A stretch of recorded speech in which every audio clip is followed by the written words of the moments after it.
ನಮಸ್ತೆ ವಿದ್ಯಾರ್ಥಿಗಳೇ, ಕಳೆದ ಅವಧಿಯಲ್ಲಿ ದ್ವಿತೀಯ PUC ಇತಿಹಾಸ ವಿಷಯಕ್ಕೆ ಸಂಬಂಧಪಟ್ಟಾಗ ಅಧ್ಯಾಯ 3 ಸಿಂಧೂ ನಾಗರಿಕತೆಯ ಬಗ್ಗೆ ನಾವಿಲ್ಲಿ ಅಧ್ಯಾಯ ಮಾಡಿದ್ವಿ. ಅಂದರೆ ಏನಪ್ಪ ಅಂದ್ರೆ ಇಲ್ಲಿ ಪೀಠಿಕೆ ರೂಪದಲ್ಲಿ ಮತ್ತು ಸಿಂಧೂ ನಾಗರಿಕತೆಯ ಉತ್ಖನನದ ಬಗ್ಗೆ ಮತ್ತು ಏನಪ್ಪ ಅಂದ್ರೆ ಯಾವ ಜನಾಂಗದವರು ಸಿಂಧೂ ನಾಗರಿಕತೆಯಲ್ಲಿ ಏನಪ್ಪ ಅಂದ್ರೆ ವಾಸ ಮಾಡಿದ್ರು ಮತ್ತು ಸಿಂಧೂ ನಾಗರಿಕತೆ ಎಲ್ಲಿಂದ ಎಲ್ಲಿಯವರೆಗೆ ವಿಸ್ತಾರ ಆಗಿತ್ತು ಅನ್ನೋದನ್ನು ನಾವಿಲ್ಲಿ ಪ್ರೀವಿಯಸ್ ಕ್ಲಾಸ್ನಲ್ಲಿ ಡಿಸ್ಕಷನ್ ಮಾಡಿದ್ವಿ.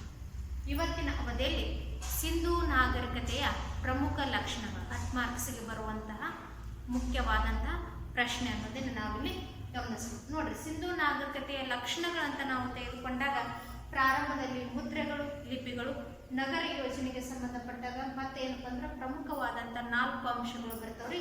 ನಗರ ಯೋಜನೆ, ಅದರಲ್ಲಿ ಕಟ್ಟಡಗಳು, ಒಳಚರಂಡಿ ವ್ಯವಸ್ಥೆ, ಸ್ನಾನದ ಕೊಳ, ಸಾರ್ವಜನಿಕ ಉಗ್ರಾಣ, ರಾಜಕೀಯ ಜೀವನ, ಸಾಮಾಜಿಕ ಜೀವನ, ಆರ್ಥಿಕ ಜೀವನ, ಧಾರ್ಮಿಕ ಜೀವನ ಮತ್ತು ಕಲೆ ಹಾಗೂ ವಾಸ್ತುಶಿಲ್ಪ. ಇವಿಷ್ಟು ಸಿಂಧೂ ನಾಗರಿಕತೆಯ ಲಕ್ಷಣಗಳು ಅನ್ನೋದನ್ನು ನಾವಿಲ್ಲಿ ಗಮನಿಸಿದ್ವಿ. ಇವುಗಳನ್ನು ಒಂದೊಂದಾಗಿ ನೋಡಲಾಗಿ ಅಂತ ನಾವು ತೆಗೆದುಕೊಂಡಾಗ ಮೊದಲನೇದಾಗಿ ಮುದ್ರೆಗಳು ಮತ್ತು ಲಿಪಿಗಳು. ನೋಡ್ರಿ, ಸಿಂಧೂ ನಾಗರಿಕತೆಯನ್ನ ಪತ್ತೆ ಹಚ್ಚುವಲ್ಲಿ ಪ್ರಮುಖವಾದಂತಹ ಮತ್ತು ನಿಖರವಾದಂತಹ ಮಾಹಿತಿಯನ್ನು ಕೊಡುವಂತಹ ಆಧಾರಗಳು ಯಾವಪ್ಪ ಅಂದ್ರೆ ನಮಗ ಈ ಮುದ್ರೆಗಳು ಅಥವಾ ಲಿಪಿಗಳು ಅನ್ನೋದನ್ನ ನಾವಿಲ್ಲಿ ಗಮನಿಸ್ಬೇಕು. ಯಾಕಪ್ಪ ಅಂದ್ರೆ 1856ರಲ್ಲಿ ರೈಲು ಮಾರ್ಗ ಹಾಕುವಂತ ಸಂದರ್ಭದಲ್ಲಿ ಈ ಸಿಕ್ಕಂತ ಮುದ್ರೆಗಳ ಆಧಾರದ ಮೇಲೆ ಹೆಚ್ಚಿನ ಪ್ರಮಾಣದಲ್ಲಿ ಏನಂದ್ರಿ ಉತ್ಖನನ ಕೈಗೊಳ್ಳುವುದರ ಮೂಲಕ ಸಿಂಧೂ ನಾಗರಿಕತೆಯನ್ನು ಅಥವಾ ನಿವೇಶನವನ್ನ ಪತ್ತೆ ಹಚ್ಚೋದಕ್ಕೆ ಪ್ರಮುಖ ಕಾರಣ ಆಯಿತು. ಈ ಮುದ್ರೆಗಳು ಅಂದ್ರೆ ಯಾವ ಏನಪ್ಪ ಅಂದ್ರೆ ವಿಧ ವಿಧವಾದಂತಹ ಮುದ್ರೆಗಳನ್ನ ತಯಾರು ಮಾಡ್ತಾರ, ಅದರ ಬಗ್ಗೆ ನಾವು ಸಂಕ್ಷಿಪ್ತವಾಗಿ ತೆಗೆದುಕೋಬೇಕಪ್ಪ ಅಂದ್ರೆ ನೋಡಿ, ಸಿಂಧೂ ಬಯಲಿನ ನಾಗರಿಕತೆಯನ್ನ ತಿಳಿದುಕೊಳ್ಳುವಲ್ಲಿ ಅಥವಾ ಸಿಂಧೂ ನಾಗರಿಕತೆಗೆ ಏನಪ್ಪ ಅಂದ್ರೆ ಸಂಬಂಧಿಸಿದಂತಹ ಅಧ್ಯಯನಕ್ಕೆ ಬೇಕಾಗಿರುವಂತಹ ಸಮಗ್ರವಾದಂತಹ ಮಾಹಿತಿಯನ್ನು ಕೊಡುವಂತಹ ಆಧಾರ ಅಥವಾ ಪುರಾವೆಗಳು ಯಾವಪ್ಪ ಅಂದ್ರೆ ಈ ಮುದ್ರೆಗಳು ಅಥವಾ ಲಿಪಿಗಳು ಅನ್ನೋದನ್ನ ನಾವಿಲ್ಲಿ ಗಮನಿಸಬಹುದು. ಈ ಮುದ್ರೆಗಳನ್ನ ಅಥವಾ ಲಿಪಿಗಳನ್ನ ಏನಂತ ಯಾವುದರಿಂದ ಮಾಡಿರ್ತಾರಂತ ನಾವು ತೆಗೆದುಕೊಂಡಾಗ ಮೂಳೆ, ಮಾನವರ ಅಥವಾ ಪ್ರಾಣಿಗಳ ಮೂಳೆಗಳಿಂದ ಇರಬಹುದು. ಮೃದುಶಿಲೆ, ಮೃದು ಅಂದ್ರೆ ಏನ್ರಿ ನಯವಾದಂತ ಕಲ್ಲಿನಿಂದ ತಯಾರು ಮಾಡಿರುವಂತ ಉಪಕರಣಗಳ, ಆ ಜನರು ಬಳಸಿದಂತ ಉಪಕರಣಗಳಾಗಿರಬಹುದು, ಮತ್ತು ಆಯುಧಗಳಾಗಿರಬಹುದು. ಮತ್ತು ದಂತ, ಪ್ರಾಣಿ ಹಲ್ಲಿಂದ ಮಾಡಿದಂತಹ ಏನಪ್ಪ ಅಂದ್ರ ಆ ದಂತದ ಮೇಲೆ ಕೆತ್ತಿರುವಂತಹ ಚಿತ್ರ ಬರಹ ಇರ್ಬೋದು. ಟೆರ್ರಿಕೋಟಾ, ಜೇಡಿ ಮಣ್ಣಿನಿಂದ, ಹೀಗೆ ಸಾಕಷ್ಟು ವಿವಿಧ ಏನಪ್ಪ ಅಂದ್ರ ಪ್ರಕಾರಗಳಲ್ಲಿ ಈ ಮುದ್ರೆಗಳನ್ನ ತಯಾರು ಮಾಡಿದ್ರು. ಇವು ಏನಪ್ಪ ಅಂದ್ರ ಭಾರತದಲ್ಲಿ ಸುಮಾರು 3000ಕ್ಕೂ ಹೆಚ್ಚು ಏನಪ್ಪ ಅಂದ್ರ ಮುದ್ರೆಗಳು ಪತ್ತೆಯಾಗ್ಯಾವ ಅನ್ನೋದನ್ನ ನಾವಿಲ್ಲಿ ಗಮನಿಸ್ತೀವಿ. ಈ ಮುದ್ರೆಗಳು ಯಾರನ್ನ ಹೋಲಿಕೆ ಮಾಡ್ತಿದ್ವು ಅಂತ ನಾವು ತೆಗೆದುಕೊಂಡಾಗ ಉತ್ಖನನ ಕೈಗೊಂಡಿರುವಂತಹ ಸಂದರ್ಭದಲ್ಲಿ ಯಥೇಚ್ಛವಾಗಿ ಅಥವಾ ವಿರಳವಾಗಿ ಅಥವಾ ಹೆಚ್ಚಾಗಿ ಸಿಕ್ಕಿರುವಂತಹ ಏನಪ್ಪ ಅಂದ್ರ ಯಾವ ಚಿತ್ರಗಳನ್ನು ಹೊಂದಿರುವಂತಹ ಮುದ್ರೆಗಳು ಸಂಶೋಧನಾಕಾರರಿಗೆ ದೊರಕಿದವು ಅಂತ ನಾವು ತೆಗೆದುಕೊಂಡಾಗ ಅವು ಏನಪ್ಪ ಅಂದ್ರೆ ಹೆಚ್ಚಾಗಿ ಪ್ರಾಣಿಗಳ ಮತ್ತು ಮಾನವರ ಚಿತ್ರಗಳನ್ನು ಹೊಂದಿರುವಂತಹ ಮುದ್ರೆಗಳು ಸಾಕಷ್ಟು ಉತ್ಖನನ ಕೈಗೊಂಡಿರುವಂತಹ ಸಂದರ್ಭದಲ್ಲಿ ದೊರೆತಿದಾವೆ ಅನ್ನೋದನ್ನ ನಾವಿಲ್ಲಿ ಗಮನಿಸಬಹುದು.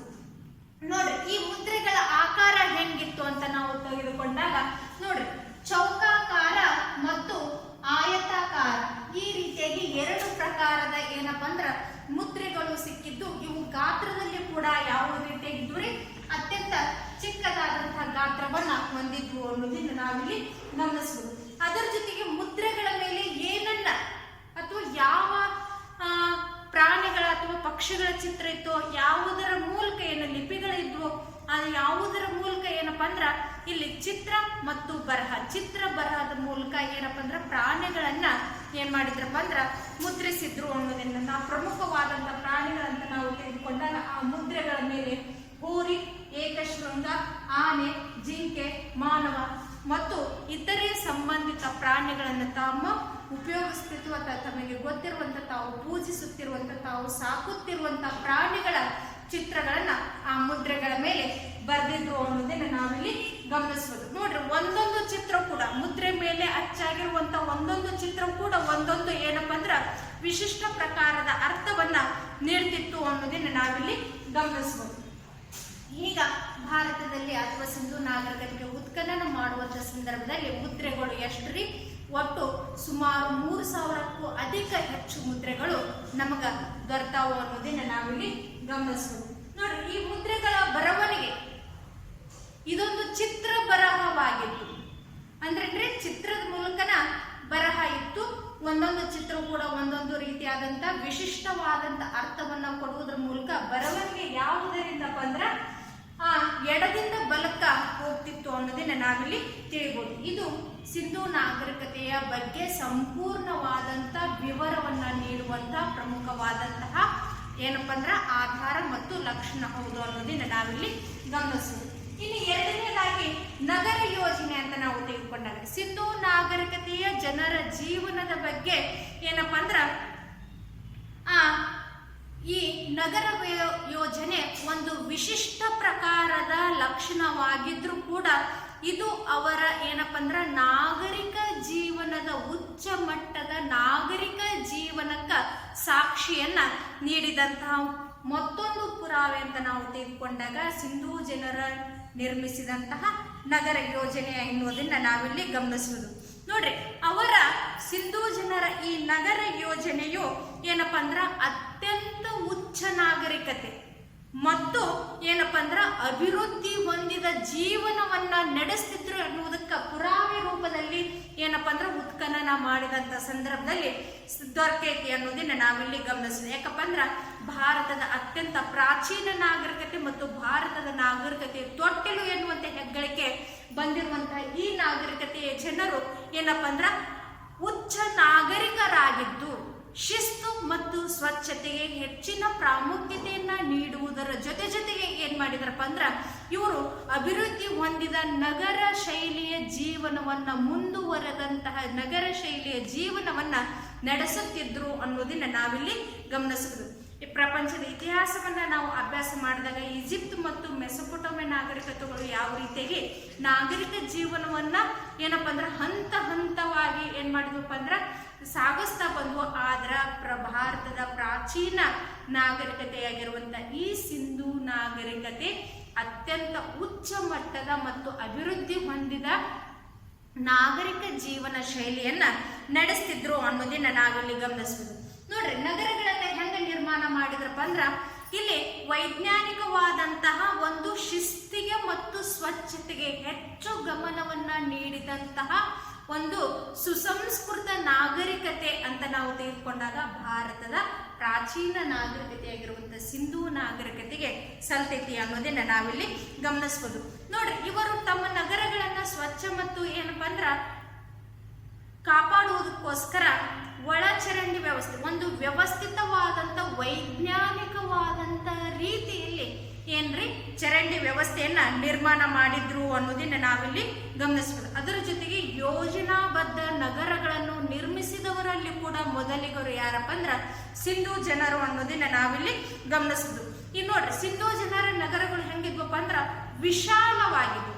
ಉತ್ತರ ಮತ್ತು ದಕ್ಷಿಣ ಎರಡೂ ದಿಕ್ಕುಗಳಲ್ಲಿಯೂ ಕೂಡ ಏನಪ್ಪಾ ಅಂದ್ರ ಆ ರಸ್ತೆಗಳ ಮಧ್ಯದಲ್ಲಿ 1.5 ಅಗಲ ಏನಪ್ಪಾ ಅಂದ್ರ ಬೀದಿಗಳನ್ನ ನಿರ್ಮಾಣ ಮಾಡೋದ್ರ ಜೊತೆಗೆ ಅಲ್ಲಲ್ಲಿ ಕಸದ ಬುಟ್ಟಿಗಳನ್ನ ಕೂಡ ಇಟ್ಟಿದ್ರು. ಮತ್ತು ಏನಪ್ಪಾ ಅಂದ್ರ ನೆರಳಿಗೋಸ್ಕರ ರಸ್ತೆಯ 2 ಇಕ್ಕೆಲಗಳಲ್ಲಿ ಗಿಡ ಮರಗಳನ್ನ ನೆಟ್ಟಿದ್ರು ಮತ್ತು ವಿಶ್ರಾಂತಿ ಧಾಮಗಳನ್ನು ಕೂಡ ರಚನೆ ಮಾಡಿದ್ರು ಅನ್ನೋದನ್ನ ನಾವಿಲ್ಲಿ ಗಮನಿಸಬಹುದು. ಅದರ ಜೊತೆಗೆ ಸಿಂಧೂ ಜನರು ಕೇವಲ ನಗರಗಳನ್ನಷ್ಟಲ್ದನ್ನ ಸಾಕಷ್ಟು ದುರ್ಗಗಳನ್ನು ಕೂಡ ನಿರ್ಮಾಣ ಮಾಡಿದ್ರು ಮತ್ತು ಪೂರ್ವ ಭಾಗದಲ್ಲಿ ಜನರ ವಾಸಕ್ಕಾಗಿ ವಸತಿ ಪ್ರದೇಶಗಳನ್ನು ಕೂಡ ನಿರ್ಮಾಣ ಮಾಡಿದ್ರು ಅನ್ನೋದನ್ನ ನಾವಿಲ್ಲಿ ಗಮನಿಸಬಹುದು. ನೋಡ್ರಿ, ಇವರು ಸುಟ್ಟ ಇಟ್ಟಿಗೆಗಳಿಂದ ಏನಪ್ಪಾ ಅಂದ್ರ ಮನೆಗಳನ್ನ ಅಥವಾ ಕಟ್ಟಡಗಳನ್ನ ನಿರ್ಮಾಣ ಮಾಡ್ತಿದ್ರು ಅನ್ನೋದನ್ನ ನಾವಿಲ್ಲಿ ಗಮನಿಸಬಹುದು. ಇನ್ನ ನೆಕ್ಸ್ಟ್ ಏನಪ್ಪಾ ಅಂದ್ರ ಬೀದಿಗಳು ಅಥವಾ ರಸ್ತೆಗಳು. ನೋಡ್ರಿ, ಸಿಂಧೂ ಜನರು ನಿರ್ಮಿಸಿರುವಂತಹ ಬೀದಿಗಳು ನೇರವಾಗಿದ್ವು ಮತ್ತು ಎಷ್ಟು ಅಡಿ ಅಗಲವಾದಂತಹ ಬೀದಿಗಳನ್ನು ಹೊಂದಿದ್ವಪ್ಪ ಅಂದ್ರೆ ಸುಮಾರು 13ರಿಂದ 34 ಅಡಿ ಏನಪ್ಪ ಅಂದ್ರೆ ಅಗಲವಾದಂತಹ ಏನಪ್ಪ ಅಂದ್ರೆ ವಿಶಾಲವಾದಂತಹ ರಸ್ತೆಗಳನ್ನು ಅಥವಾ ಬೀದಿಗಳನ್ನು ಕೂಡ ನಿರ್ಮಾಣ ಮಾಡಿದ್ರು ಅನ್ನೋದನ್ನ ನಾವಿಲ್ಲಿ ಗಮನಿಸಬಹುದು. ನೋಡ್ರಿ, ರಸ್ತೆಯ ಪಕ್ಕದಲ್ಲಿ ಅಲ್ಲಲ್ಲಿ ಕಸದ ತೊಟ್ಟಿಗಳನ್ನು ಕೂಡ ನಿರ್ಮಾಣ ಮಾಡಿದ್ರು ಅನ್ನೋದನ್ನ ನಾವಿಲ್ಲಿ ಗಮನಿಸಬಹುದು. ಯಾಕಪ್ಪ ಅಂದ್ರೆ ಇದು ಯಾವುದರ ಸಾಕ್ಷಿ ಅಂತ ನಾವು ತೆಗೆದುಕೊಂಡಾಗ ಅವರ ಸ್ವಚ್ಛತೆಗೆ ಏನಪ್ಪ ಅಂದ್ರೆ ಪ್ರಮುಖವಾದಂತಹ ಪ್ರಾಶಸ್ತ್ಯವನ್ನ ನೀಡಿದ್ರು ಅನ್ನೋದಕ್ಕೆ ನಮಗಿಲ್ಲಿ ಸಿಕ್ಕಿರುವಂತಹ ಮಾಹಿತಿ ಅನ್ನೋದನ್ನ ನಾವಿಲ್ಲಿ ಗಮನಿಸಬಹುದು. ಇನ್ನ ನೆಕ್ಸ್ಟ್ ಏನಪ್ಪಾ ಅಂದ್ರ ಒಳಚರಂಡಿ ವ್ಯವಸ್ಥೆ. ನೋಡ್ರಿ, ನಗರಗಳು ಒಂದು ಉತ್ಕೃಷ್ಟವಾದಂತಹ ಉನ್ನತ ಮಟ್ಟದ ನಗರ ಯೋಜನೆಯನ್ನ ನಿರ್ಮಿಸಿರುವಂತಹ ಸಿಂಧೂ ಜನರು ಚರಂಡಿ ವ್ಯವಸ್ಥೆಗೂ ಕೂಡ ಅಂದ್ರೇನ್ರಿ ತಮ್ಮ ಆರೋಗ್ಯವನ್ನ ಕಾಪಾಡಿಕೊಳ್ಳುವುದಕ್ಕಾಗಿ ಮತ್ತು ಶಿಸ್ತು ಸ್ವಚ್ಛತೆಗೋಸ್ಕರ ಏನಪ್ಪಾ ಅಂದ್ರ ಒಳ ಚರಂಡಿಗಳನ್ನ ನಿರ್ಮಾಣ ಮಾಡಿದ್ರು. ಮತ್ತು ಅಲ್ಲಲ್ಲಿ ಏನಪ್ಪಾ ಅಂದ್ರ ಪ್ರತಿಯೊಂದು ಮನೆಗಳಲ್ಲಿ ಕೂಡ ಇಂಗು ಗುಂಡಿಗಳನ್ನು ಕೂಡ ರಚನೆ ಮಾಡಿದ್ರು ಅನ್ನೋದನ್ನ ನಾವಿಲ್ಲಿ ಗಮನಿಸಬಹುದು. ನೋಡ್ರಿ, ನಗರ ಯೋಜನೆಗೆ ಸಂಬಂಧಪಟ್ಟಂಗ ಮತ್ತೊಂದು ಅತ್ಯುತ್ತಮವಾದಂತಹ ಲಕ್ಷಣ ಅಂತ ನಾವು ತೆಗೆದುಕೊಂಡಾಗ ಒಳ ಚರಂಡಿ ವ್ಯವಸ್ಥೆ ಅನ್ನೋದನ್ನ ನಾವಿಲ್ಲಿ ಗಮನಿಸಬಹುದು. ಈ ನಾಗರಿಕತೆಯ ಲಕ್ಷಣಗಳಲ್ಲಿ ಇದು ಕೂಡ ಒಂದು ಪ್ರಮುಖವಾದಂತಹ ಲಕ್ಷಣ ಅನ್ನೋದನ್ನ ನಾವಿಲ್ಲಿ ಗಮನಿಸಬಹುದು. ನೋಡ್ರಿ, ರಸ್ತೆ ಎರಡೂ ಬದಿಗಳಲ್ಲಿ ಕೂಡ ಏನಪ್ಪಾ ಅಂದ್ರೆ ಚರಂಡಿ ವ್ಯವಸ್ಥೆಯನ್ನಿತ್ತು ಮತ್ತು ಆ ಚರಂಡಿ ವ್ಯವಸ್ಥೆಯನ್ನು ಮುಚ್ಚುವಂತಹ ರೀತಿಯಲ್ಲಿ ಏನಪ್ಪಾ ಅಂದ್ರ ಆ ಚರಂಡಿಯನ್ನಿಗೆ ಏನ್ ಮಾಡಿದ್ರಪ್ಪ ಅಂದ್ರ ಮುಚ್ಚುವಂತಹ ಅಥವಾ ಮುಚ್ಚಿದ ಒಳ ಚರಂಡಿಗಳನ್ನ ನಿರ್ಮಾಣ ಮಾಡ್ತಿದ್ರು. ಆ ಒಳ ಚರಂಡಿಗಳನ್ನ ಅಥವಾ ಚರಂಡಿಗಳನ್ನ ಸ್ವಚ್ಛ ಮಾಡೋದಕ್ಕ ಏನಪ್ಪಾ ಅಂದ್ರ ಒಬ್ಬ ವ್ಯಕ್ತಿ ಇಳಿದು ಏನಪ್ಪಾ ಅಂದ್ರ ಸ್ವಚ್ಛ ಮಾಡೋದಕ್ಕ ಮ್ಯಾನ್ ಹೋಲ್ಗಳನ್ನು ಕೂಡ ರಚನೆ ಮಾಡಿದ್ರು ಅನ್ನೋದನ್ನ ನಾವಿಲ್ಲಿ ಗಮನಿಸಬಹುದು. ಈ ಚರಂಡಿಗಳನ್ನ ಕಲ್ಲು ಮತ್ತು ಸುಟ್ಟು ಇಟ್ಟಿಗೆಗಳಿಂದ ಏನಪ್ಪಾ ಅಂದ್ರ ಮನೆಗಳನ್ನ ಕಟ್ಟಡಗಳನ್ನ ನಿರ್ಮಾಣ ಮಾಡಿದ್ರು ಅನ್ನೋದನ್ನ ನಾವಿಲ್ಲಿ ಗಮನಿಸಬಹುದು. ಅದರ ಜೊತೆಗೆ ಏನಪ್ಪಾ ಅಂದ್ರ ಪ್ರತಿಯೊಂದು ಮನೆಯಲ್ಲಿಯೂ ಕೂಡ ಏನಪ್ಪಾ ಅಂದ್ರ ಸಣ್ಣ ಚರಂಡಿ ಮತ್ತು ಏನಪ್ಪಾ ಅಂದ್ರ ದೊಡ್ಡ ಚರಂಡಿ, ಸಣ್ಣ ಚರಂಡಿಯ ನೀರು ದೊಡ್ಡ ಚರಂಡಿಗೆ ಬಂದು ಹೋಗುವ ರೀತಿಯಲ್ಲಿ ಏನಪ್ಪಾ ಅಂದ್ರ ಸಾಕಷ್ಟು ಚರಂಡಿಗಳನ್ನ ನಿರ್ಮಾಣ ಮಾಡಿದ್ರು. ಅಲ್ಲಲ್ಲಿ ಏನಪ್ಪಾ ಅಂದ್ರ ಮ್ಯಾನ್ ಹೋಲ್ಗಳನ್ನ ಅಥವಾ ಇಂಗು ಗುಂಡಿಗಳನ್ನು ಕೂಡ ನಿರ್ಮಾಣ ಮಾಡಿದ್ರು. ಆ ಇಂಗು ಗುಂಡಿಗಳಲ್ಲಿ ಏನಪ್ಪಾ ಅಂದ್ರ ಮನುಷ್ಯ ಇಳಿದು ಆ ಗುಂಡಿಗಳನ್ನ ಸ್ವಚ್ಛ ಮಾಡುವುದಕ್ಕೆ ಮ್ಯಾನ್ ಹೋಲ್ಗಳನ್ನ ಅಥವಾ ರಂಧ್ರಗಳನ್ನ ನಿರ್ಮಾಣ ಮಾಡಿದ್ರು ಅನ್ನೋದನ್ನ ನಾವಿಲ್ಲಿ ಗಮನಿಸಬಹುದು.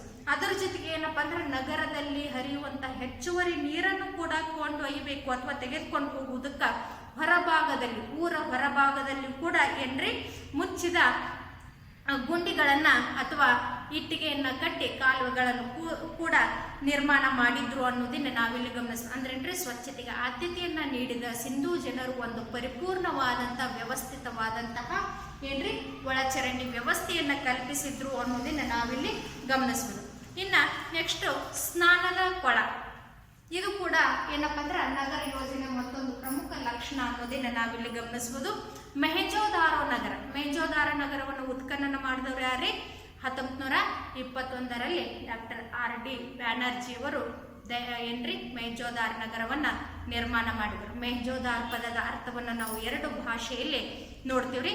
ಸಿಂಧಿ ಭಾಷೆಯಲ್ಲಿ ಏನಂತ ಕರಿತೀವ್ರಿ, ಮಡಿದವರ ದಿಬ್ಬ ಅಂತ ಕರೆದರ. ಗುಜರಾತಿ ಭಾಷೆಯಲ್ಲಿ ಕೂಡ ಮಡಿದವರ ದಿಬ್ಬ ಅಥವಾ ಸತ್ತವರ ದಿಬ್ಬ ಅಂತ ಹೇಳಿ ಅಂದ್ರೇನ್ರಿ ಅಲ್ಲಿ ಕೇವಲ ಅದು ಏನಪ್ಪಾ ಅಂದ್ರ ಸಾರ್ವಜನಿಕವಾಗಿ ಕೂಡ ಅಲ್ಲಿ ಏನಂದ್ರಿ ಈಜುವ ಕೊಳವನ್ನು ಕೂಡ ನಿರ್ಮಾಣ ಮಾಡಿದ್ರು ಅನ್ನೋದನ್ನ ನಾವಿಲ್ಲಿ ಗಮನಿಸ್ಬೋದು. ಯಾವ ರೀತಿಯಾಗಿ ಅಂದ್ರ ನೋಡ್ರಿ, ನಿಮ್ ಬುಕ್ದಾಗ ಚಿತ್ರನೂ ಐತ್ರಿ, ಸಾರ್ವಜನಿಕ ಈಜು ಕೊಳದ ಫೀಚರ್ ಕೂಡ ಕೊಟ್ಟಿದ್ದಾರೆ ನೋಡ್ರಿ. ಅಲ್ಲಲ್ಲಿ ಹತ್ತುವುದಕ್ಕ ಮತ್ತು ಇಳಿಯುವುದಕ್ಕ ಮೆಟ್ಟಿಲುಗಳ ವ್ಯವಸ್ಥೆ ಇತ್ತು. ಸ್ವಚ್ಛ ನೀರು ಬಾವಿಯಿಂದ ತನ್ನಿಂದ ತಾನೇ ಬರುವುದಕ್ಕೂ ಕೂಡ ವ್ಯವಸ್ಥಿತವಾದಂತ ಪೈಪಿನ ಯೋಜನೆಯನ್ನ ಕೂಡ ನಿರ್ಮಾಣ ಮಾಡಿದ್ರು ಅನ್ನೋದನ್ನ ನಾವಿಲ್ಲಿ ಗಮನಿಸಬಹುದು.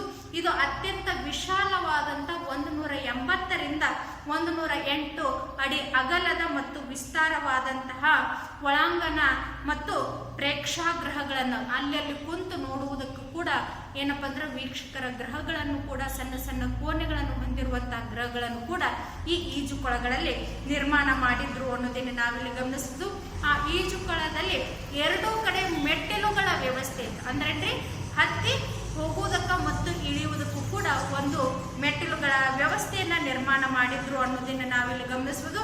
ಆ ಈಜುಕೊಳದ ಒಳವ್ಯಾಸ ಅಂದ್ರೆ ಎಷ್ಟು ಆಳದಲ್ಲಿತ್ತು ಆ ಈಜುಕೊಳ ಅಂತ ನಾವು ತೆಗೆದುಕೊಂಡಾಗ ಸುಮಾರು 39 ಅಡಿ ಉದ್ದ, 23 ಅಡಿ ಅಗಲ ಮತ್ತು 8 ಅಡಿ ಆಳದ ಏನಪ್ಪಾ ಅಂದ್ರೆ ಒಂದು ಬೃಹತ್ ಪ್ರಮಾಣದ ಈಜುಕೊಳವನ್ನ ಯಾವ ನಗರದಲ್ಲಿ, ಮೊಹೆಂಜೋದಾರೋ ನಗರದಲ್ಲಿ ನಿರ್ಮಾಣ ಮಾಡಿದ್ರು ಅನ್ನೋದನ್ನ ನಾವಿಲ್ಲಿ ಗಮನಿಸಬಹುದು. ಅದರ ಜೊತೆಗೆ ಈ ಈಜುಕೊಳದ ಮತ್ತೊಂದು ವಿಶೇಷತೆ ಅಂತ ನಾವು ತೆಗೆದುಕೊಂಡಾಗ ಬಿಸಿ ನೀರಿನ ವ್ಯವಸ್ಥೆಯು ಕೂಡ ಏನಪ್ಪಾ ಅಂದ್ರ ಆ ಈಜುಕೊಳದಲ್ಲಿ ಏನಪ್ಪಾ ಅಂದ್ರ ಬಿಸಿ ನೀರಿನ ವ್ಯವಸ್ಥೆಯನ್ನು ಕೂಡ ಕಲ್ಪಿಸಲಾಗಿತ್ತು. ಇದು ಕೂಡ ಏನಪ್ಪಾ ಅಂದ್ರ ಸಿಂಧೂ ಜನರ ಕಲಾ ಕೌಶಲ್ಯಕ್ಕೆ ಇರುವಂತಹ ಪ್ರಮುಖವಾದಂತಹ ಒಂದು ಏನ್ರಿ ಮಹತ್ವ ಅನ್ನೋದನ್ನ ನಾವಿಲ್ಲಿ ಗಮನಿಸಬಹುದು. ಅದರ ಜೊತೆಗೆ ಏನಪ್ಪಾ ಅಂದ್ರ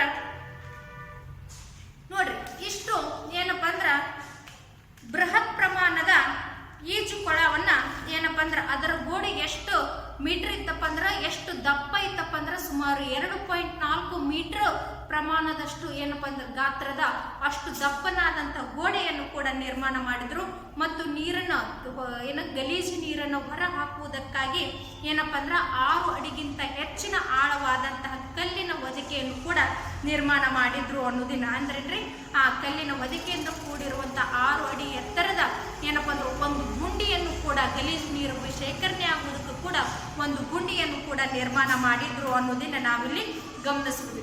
ಈ ಮಹಾ ಸ್ನಾನಕ ಅಥವಾ ಈ ಈಜುಕೊಳಕ್ಕ ಏನಪ್ಪಾ ಅಂದ್ರೆ 8 ಅಡಿ ದಪ್ಪನಾದಂತಹ ಸುತ್ತಲೂ ಅಷ್ಟು 2.4 ಅಡಿ ಗೋಡೆ, ಅದರ ಜೊತೆಗೆ ಹೊರಭಾಗದ ಪೂರ್ಣ ಹೊರಭಾಗದ ಮೇಲ್ಮೈ ಕೂಡ ಎಷ್ಟು ಅಡಿ ಅಂದ್ರೆ ಸುಮಾರು 8 ಅಡಿ ದಪ್ಪವಾದಂತಹ ಗೋಡೆಯನ್ನ ಏನ್ರಿ ನಿರ್ಮಾಣ ಮಾಡಿದ್ರು ರಕ್ಷಣೆಗಾಗಿ ಅನ್ನೋದನ್ನ ನಾವಿಲ್ಲಿ ಗಮನಿಸಬಹುದು. ಇಂತಹ ಸದೃಢವಾದಂತಹ ನಿರ್ಮಾಣ ಸುಮಾರು 5,000 ವರ್ಷಗಳಿಗೂ ಕೂಡ ಯಾವುದೇ ರೀತಿಯಾದಂತಹ ಏನ್ರಿ ಪ್ರಕೃತಿ ವಿಕೋಪ ಆಗಿರ್ಬೋದು, ವಿದೇಶಿಯರ ದಾಳಿಗಳಿಂದಾಗಿ ಕೂಡ ಯಾವುದೇ ರೀತಿಯಾದಂತಹ ಏನಾಗಿರ್ಲಿಲ್ರಿ ವಿನಾಶ ಆಗಬಾರ್ದು ಎನ್ನುವಂಥ ಉದ್ದೇಶದಿಂದ ಮುಂಜಾಗ್ರತಾ ಕ್ರಮವಾಗಿ ಇಷ್ಟೆಲ್ಲ ಸಂರಕ್ಷಣೆಯಿಂದ ಏನ್ರಿ ನಗರಗಳನ್ನಾಗಿರ್ಬೋದು, ಕಟ್ಟಡಗಳನ್ನಾಗಿರ್ಬೋದು, ಈಜುಕೊಳಗಳನ್ನ ನಿರ್ಮಾಣ ಮಾಡಿದ್ರು ಅನ್ನೋದನ್ನ ನಾವಿಲ್ಲಿ ಗಮನಿಸ್ಬೋದು. ಇನ್ನು ನೆಕ್ಸ್ಟ್ ಸಾರ್ವಜನಿಕ ಉಗ್ರಾಣ. ಉಗ್ರಾಣಗಳು ಅಂದ್ರೆ ಏನು ಅಂತ ನಾವು ತೆಗೆದುಕೊಂಡಾಗ ದವಸ ಧಾನ್ಯಗಳನ್ನ ಶೇಖರಿಸಿ ಇಡಲು ಅಥವಾ ಸಂರಕ್ಷಣೆಯಾಗಿ ಇಡಲು, ರಕ್ಷಣೆ ಇಡೋದಕ್ಕಾಗಿ ನಿರ್ಮಿಸಿರುವಂತ ಒಂದು ಬೃಹತ್ ಪ್ರಮಾಣದ ಪ್ರಾಂಗಣ ಅಥವಾ ಏನಪ್ಪಾ ಅಂದ್ರೆ ಸಭಾಂಗಣಕ್ಕೆ ಉಗ್ರಾಣಗಳು ಅಂತ ಕರಿತೀವಿ ನಾವು. ಹಿಂದಿನ ಕಾಲದಾಗ ನಮ್ಮ ಅಜ್ಜ ಅಜ್ಜಿಯರ ಕಾಲದಾಗ ನೋಡ್ರಿ 100 ಚೀಲಗಟ್ಟಲೆ ಜೋಳ ಗೋಧಿ ಬೆಳೆದ್ರ ಅವ್ನು ಹೆಂಗ ಭೂಮಿಯಲ್ಲಿ ಸಂರಕ್ಷಣೆ ಮಾಡಿ ಇಡಬೇಕು ಅಂತೇಳಿ ಹಾಗೆ ಅಂತ ಹೇಳಿ ತೆಗೆದು ಆ ಕಾಳುಗಳನ್ನ ರಕ್ಷಣೆ ಮಾಡಿಡ್ತಿದ್ರು. ಅದೇ ರೀತಿಯಾಗಿ ಸಾರ್ವಜನಿಕವಾಗಿ ಕೂಡ ಏನಪ್ಪಾ ಅಂದ್ರೆ ಉಗ್ರಾಣಗಳನ್ನ ನಿರ್ಮಾಣ ಮಾಡಿದ್ರು. ಈ ಉಗ್ರಾಣ ನಿರ್ಮಾಣದ ಉದ್ದೇಶ ಏನಪ್ಪಾ ಅಂದ್ರ ಸಾರ್ವಜನಿಕ ಅಂದ್ರೆ ಎಲ್ಲಾ ರೈತರು ಬೆಳೆದಿರುವಂತಹ ಬೆಳೆಗಳನ್ನ ಒಂದು ಕಡೆ ರಕ್ಷಣೆಯಾಗಿ ಸುರಕ್ಷಿತವಾಗಿ ಇಡಬೇಕು ಎನ್ನುವಂಥ ಉದ್ದೇಶದಿಂದ ಈ ಉಗ್ರಾಣಗಳನ್ನ ನಿರ್ಮಾಣ ಮಾಡಿದ್ರು. ಮತ್ತು ಎಂತಹ ಸಂದರ್ಭದಲ್ಲಿ ಸಂರಕ್ಷಿಸಲ್ಪಟ್ಟಿರುವಂತಹ ದವಸ ಧಾನ್ಯಗಳನ್ನ ಬಳಕೆಯ ಮಾಡ್ತಿದ್ರಂತ ನಾವು ತೆಗೆದುಕೊಂಡಾಗ ಬರಗಾಲ, ಪ್ರಕೃತಿ ವಿಕೋಪ ಮತ್ತೇನಪ್ಪ ಅಂತ ಅತಿವೃಷ್ಟಿ, ಅನಾವೃಷ್ಟಿಗಳು ಆಗಿರುವಂಥ ಸಂದರ್ಭದಲ್ಲಿ ಸಂಗ್ರಹಿಸಿಟ್ಟಂಥ ಧಾನ್ಯಗಳನ್ನ ಏನಪ್ಪ ಅಂದ್ರೆ ಪ್ರಜೆಗಳಿಗೆ ಹಂಚುವುದರ ಮೂಲಕ ಅವರ ಹಸಿವನ್ನ ನೀಗಿಸುವಂಥ ಕಾರ್ಯದಲ್ಲಿ ಈ ಉಗ್ರಾಣಗಳು ಕೂಡ ಏನಪ್ಪ ಅಂದ್ರೆ ಮಹತ್ವವಾದಂತಹ ಕಾರ್ಯವನ್ನ ನಿರ್ವಹಿಸ್ತಾ ಅಷ್ಟು ಮುಂಜಾಗ್ರತಾ ಕ್ರಮವಾಗಿ ಸಿಂಧೂ ಜನರು ಏನಪ್ಪಾ ಅಂದ್ರ ಸಾರ್ವಜನಿಕವಾಗಿ ಕೂಡ ಉಗ್ರಾಣವನ್ನ ನಿರ್ಮಿಸಿದ್ರು. ಇದು ಕೂಡ ಸಿಂಧೂ ನಾಗರಿಕತೆಯ ಪ್ರಮುಖ ಲಕ್ಷಣಗಳಲ್ಲಿ ಒಂದು ಅನ್ನೋದನ್ನ ನಾವಿಲ್ಲಿ ಗಮನಿಸಬಹುದು. ಮೊಹೆಂಜೋದಾರೋ ನಗರದಲ್ಲಿ ಈಜುಕೊಳದ ನಂತರ ಮತ್ತೊಂದು ಏನಪ್ಪಾ ಅಂದ್ರೆ ಸಿಕ್ಕಿರುವಂತಹ ನಮಗ ಪ್ರಮುಖ ನಿವೇಶನ ಅಂತ ನಾವು ತೆಗೆದುಕೊಂಡಾಗ ಸಾರ್ವಜನಿಕವಾಗಿ ನಿರ್ಮಾಣವಾಗಿರುವಂತಹ ಉಗ್ರಾಣ. ಇದು ಕೂಡ ಸಿಂಧೂ ನಾಗರಿಕತೆ ಅಧ್ಯಯನಕ್ಕೆ ದೊರಕಿರುವಂತಹ ಮತ್ತೊಂದು ಪುರಾವೆ ಹಾಗೂ ಸಿಂಧೂ ನಾಗರಿಕತೆಯ ಪ್ರಮುಖ ಲಕ್ಷಣಗಳಲ್ಲಿ ಒಂದು ಅನ್ನೋದನ್ನ ನಾವಿಲ್ಲಿ ಗಮನಿಸಿದ್ವಿ. ಈ ಉಗ್ರಾಣ ಎಷ್ಟು ಅಡಿ ಉದ್ದ, ಎಷ್ಟು ಅಡಿ ಅಗಲ ಇತ್ತು ಅಂತ ನಾವು ತೆಗೆದುಕೊಂಡಾಗ 45.71 ಮೀಟರ್ ಉದ್ದ ಮತ್ತು 15.23 ಮೀಟರ್ ಅಗಲವಿರುವಂತಹ ಈ ಉಗ್ರಾಣ ಹರಪ್ಪಾದಲ್ಲಿ ಕೂಡ ಇಟ್ಟಿಗೆಗಳನ್ನ ನಿರ್ಮಾಣಗೊಂಡಿತ್ತು ಅನ್ನೋದನ್ನ ನಾವಿಲ್ಲಿ ಗಮನಿಸಬಹುದು. ಇಲ್ಲಿ ಕೂಡ ಏನಪ್ಪಾ ಅಂದ್ರೆ ಸಾಕಷ್ಟು ವ್ಯವಸ್ಥಿತವಾದಂತಹ ಏನಪ್ಪಾ ಅಂದ್ರೆ ರಕ್ಷಣಾಗೋಸ್ಕರನೇ ನಿರ್ಮಾಣ ಮಾಡಿರುವಂತಹ ಕಟ್ಟಡ ಅನ್ನೋದನ್ನ ನಾವಿಲ್ಲಿ ಗಮನಿಸಬಹುದು. ತಲಾ 2 ಅಂಗುಲಕ್ಕೊಮ್ಮೆ ಏನಪ್ಪಾ ಅಂದ್ರೆ 2 ಸಾಲುಗಳಿಗೆ ಅಡಿಪಾಯಗಳನ್ನ ನಿರ್ಮಾಣ ಮಾಡಿದ್ರು ಅನ್ನೋದನ್ನ ನಾವಿಲ್ಲಿ ಗಮನಿಸಬಹುದು. ದಕ್ಷಿಣ ಭಾರತದಲ್ಲಿ ಬರುವಂತಹ ಕಾಲಿಬಂಗನ್ ಎನ್ನುವಂತಹ ಪ್ರದೇಶದಲ್ಲಿಯೂ ಕೂಡ ಏನಪ್ಪಾ ಅಂದ್ರೆ ಇಟ್ಟಿಗೆಯಿಂದ ನಿರ್ಮಿಸಿರುವಂತಹ ಏನ್ರಿ ಸಾಕಷ್ಟು ಉಗ್ರಾಣಗಳು ದೊರಕ್ಯಾವ ಅನ್ನೋದನ್ನ ನಾವಿಲ್ಲಿ ಗಮನಿಸುವುದು. ಈ ಉಗ್ರಾಣದಲ್ಲಿ ಆಗ್ಲೇ ಹೇಳಿದಾಗ ಧಾನ್ಯಗಳನ್ನು ರಕ್ಷಣೆ ಮಾಡುವುದಕ್ಕೋಸ್ಕರ ನಿರ್ಮಿಸಿರುವಂತಹ ಉಗ್ರಾಣ ಅನ್ನೋದನ್ನ ನಾವಿಲ್ಲಿ ಗಮನಿಸುವುದು. ಕೇವಲ ಧಾನ್ಯಗಳನ್ನು ರಕ್ಷಣೆ ಮಾಡುವುದರ ಜೊತೆಗೆ ಜನರಿಂದ ಕಂದಾಯ ರೂಪದಲ್ಲಿ ಅಥವಾ ತೆರಿಗೆ ರೂಪದಲ್ಲಿ ಸಂಗ್ರಹಿಸಿಟ್ಟಿರುವಂತಹ ದವಸ ಧಾನ್ಯಗಳನ್ನು ಕೂಡ ರಕ್ಷಣೆ ಮಾಡುವುದಕ್ಕೆ ನಿರ್ಮಾಣಗೊಂಡಿರುವಂತಹ ಉಗ್ರಾಣ ಅನ್ನೋದನ್ನ ನಾವಿಲ್ಲಿ ಗಮನಿಸಬಹುದು. ಇವುಗಳನ್ನು ಯಾವ ಸಂದರ್ಭಗಳಲ್ಲಿ ಅಂದ್ರೆ ತುರ್ತು ಪರಿಸ್ಥಿತಿಗಳಾಗಿರುವಂತಹ ಪ್ರಕೃತಿ ವಿಕೋಪ, ನೆರೆ ಹಾವಳಿ, ಬರಗಾಲ, ಅತಿವೃಷ್ಟಿ, ಅನಾವೃಷ್ಟಿ ಹೀಗೆ ಮುಂತಾದ ಏನಪ್ಪ ಅಂದ್ರೆ ಸಂದಿಗ್ಧ ಪರಿಸ್ಥಿತಿಯಲ್ಲಿ ಈ ಧಾನ್ಯಗಳನ್ನು ಬಳಸ್ತಿದ್ರು ಅನ್ನೋದನ್ನ ನಾವಿಲ್ಲಿ ಗಮನಿಸ್ಬೋದು. ಇನ್ನು ನೆಕ್ಸ್ಟ್ ಏನಪ್ಪ ಅಂದ್ರೆ ಕಟ್ಟಡಗಳು ಸಿಂಧೂ ಜನರ ನಾಗರಿಕತೆಯಲ್ಲಿ ಏನಪ್ಪ ಅಂದ್ರೆ ಒಂದಕ್ಕಿಂತ ಹೆಚ್ಚು ಪ್ರತಿಯೊಂದು ಮನೆಯೂ ಕೂಡ 1 ರಿಂದ 2 ಕೋಣೆಗಳನ್ನು ಮತ್ತು ಪ್ರತಿಯೊಂದು ಮನೆಯೂ ಕೂಡ ಬಾವಿ, ಇಂಗು ಗುಂಡಿಗಳನ್ನು ಕೂಡ ಒಳಗೊಂಡಿದ್ವು. ಅದರ ಜೊತೆಗೆ ಅಂತಸ್ತು ಅಥವಾ ಮಹಡಿಯ ಮನೆಗಳು ಕೂಡ ಈ ಸಿಂಧೂ ನಾಗರಿಕತೆಯ ಜನರ ಏನಪ್ಪ ಅಂದ್ರೆ ನಗರ ಯೋಜನೆಯ ಪ್ರಮುಖ ಲಕ್ಷಣಗಳಾಗಿದ್ವು ಅನ್ನೋದನ್ನ ನಾವಿಲ್ಲಿ ಗಮನಿಸ್ಬೋದು. ಅದರ ಜೊತೆಗೆ ಏನಪ್ಪ ಅಂದ್ರೆ ಅಲ್ಲಿ ಸಾಮಾನ್ಯವಾಗಿ 2 ರಿಂದ 3 ಕೋಣೆಗಳನ್ನು ಹೊಂದಿರುವಂಥ ಸಾಮಾನ್ಯವಾದಂಥ ಮನೆಗಳಿವೆ ನೋಡ್ರಿ. ಹಜಾರ ಮತ್ತೇನಪ್ಪ ಅಂದ್ರೆ ಅಡುಗೆ ಮನೆ, ದೇವರ ಮನೆ, ಸ್ನಾನದ ಗೃಹ, ಶೌಚಾಲಯ, ಬಾವಿ, ಹಿತ್ತಲು, ಈ ಥರ ಸವಾಂಗನ, ಪ್ರಾಂಗಣ ಹೀಗೆ ವಿವಿಧ ಪ್ರಕಾರದ ಏನಪ್ಪ ಅಂದ್ರೆ ಮನೆಗಳನ್ನು ಏನಪ್ಪ ಅಂದ್ರೆ ಸಾಕಷ್ಟು ಪ್ರಕಾರಗಳಲ್ಲಿ ನಿರ್ಮಾಣ ಮಾಡಿದ್ರು ಅನ್ನೋದನ್ನ ನಾವಿಲ್ಲಿ ಗಮನಿಸ್ಬೋದು ನೋಡ್ರಿ. ಇಂತಹ ಅರಮನೆ ಏನಪ್ಪ ಅಂದ್ರೆ ವಿಶಾಲವಾದಂತಹ ಕಟ್ಟಡಗಳು ಕೂಡ ಸಿಂಧೂ ನಾಗರಿಕತೆಯ ಏನಪ್ಪ ಅಂದ್ರೆ ನಿವೇಶನದಲ್ಲಿ ಕಂಡು ಬಂದವು ಅನ್ನೋದನ್ನ ನಾವಿಲ್ಲಿ ಗಮನಿಸ್ಬೋದು ನೋಡ್ರಿ. ಇಲ್ಲಿ ಕೇವಲ ಸಾಮಾನ್ಯ ವರ್ಗದ ಅಥವಾ ಶ್ರೀಮಂತರ ಕಟ್ಟಡಗಳು ಅಥವಾ ವಸತಿ ಗೃಹಗಳು ಅಷ್ಟಲ್ದನ ಉತ್ಖನನ ಕೈಗೊಂಡಿರುವಂಥ ಸಂದರ್ಭದಲ್ಲಿ ಕಾರ್ಮಿಕರ ವಸತಿ ಗೃಹಗಳು ಕೂಡ ಕಂಡು ಬಂದಿದ್ದು ಅಲ್ಲಿ ಅತ್ಯುತ್ತಮವಾದಂಥ ಕಾರ್ಮಿಕರಿಗೂ ಕೂಡ ಏನಪ್ಪ ಅಂದ್ರೆ ಒಂದು ವ್ಯವಸ್ಥಿತವಾದಂಥ ನೀರಿನ ಸೌಲಭ್ಯವನ್ನು ಕಲ್ಪಿಸಿಕೊಡಲಾಗಿತ್ತು ಅನ್ನೋದನ್ನು ನಾವಿಲ್ಲಿ ಗಮನಿಸ್ಬೋದು.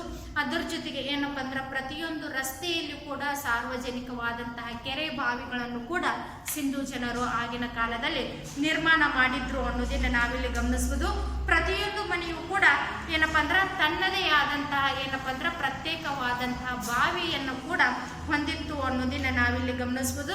ಅದರ ಜೊತೆಗೆ ಲೋತಾಲ್ ಎನ್ನುವಂತಹ ನಗರದಲ್ಲಿ ಹಡಗು ಕಟ್ಟೆಯನ್ನು ಅಂದ್ರೆ ಬಂದರು ಇತ್ತು ಅನ್ನೋದನ್ನ ನಾವಿಲ್ಲಿ ಗಮನಿಸ್ಬೋದು. 1 ಮಾರ್ಕ್ಸ್ ಬರುವಂಥ ಫಿಕ್ಸ್ ಕ್ವಶನ್, ಯಾವ ಬಂದರಲ್ಲಿ ಹಡಗು ಕಟ್ಟೆ ಇದೆ? ಲೋತಾಲ್ ಎನ್ನುವಂಥ ಬಂದರಿನಲ್ಲಿ ಹಡಗು ಕಟ್ಟೆ ಕೂಡ ನಿರ್ಮಾಣ ಮಾಡಿದ್ರು ಅನ್ನೋದನ್ನ ನಾವಿಲ್ಲಿ ಗಮನಿಸ್ಬೋದು. ಇವಿಷ್ಟು ಏನಪ್ಪ ಅಂದ್ರೆ ಸಿಂಧೂ ನಾಗರಿಕತೆಯ ನಗರ ಯೋಜನೆಗೆ ಸಂಬಂಧಪಟ್ಟಂತಹ ಲಕ್ಷಣಗಳು ಅನ್ನೋದನ್ನ ನಾವಿಲ್ಲಿ ಗಮನಿಸ್ಬೋದು.